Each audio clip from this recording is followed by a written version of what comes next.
الحمد لله والصلاة والسلام على رسول الله صلى الله عليه وسلم. عند سو بابات مترات ይቻላል ወይ ባያቱ መጥራት ይቻላል ወይ የሚለው نعم يجوز أن يدعى الرجل بجده في الحادث عن النبي صلى الله عليه وسلم أن النبي لا كذب عن ابن عبد المطلب اني مالت نبي ني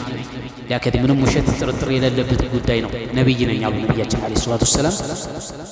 انا ابن عبد المطلب يا عبد المطلب ልጅ ነኝ ابن عبد المطلب ልጅ ነኝ አሉ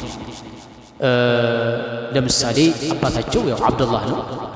እሳቸው ያሉት ግን ኢብኑ አብድ المطلب ኢብኑ አብዱላህ ኢብኑ አብድ المطلب ነበሩ እና ጀድ ብሎ ማለት አባት ማለት እስከሆነ ድረስ ችግር የለውም በዙሪያ ላይ ክልከላ አልመጣበትም ክልከላው የመጣው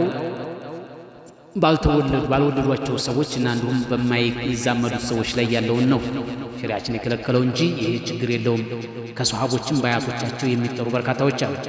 በሐዲስ ሩዋቶች ላይ ስትመለከቱ ባያቶቻቸው የሚጠሩ በርካታዎች ሪጃሎች ስላሉ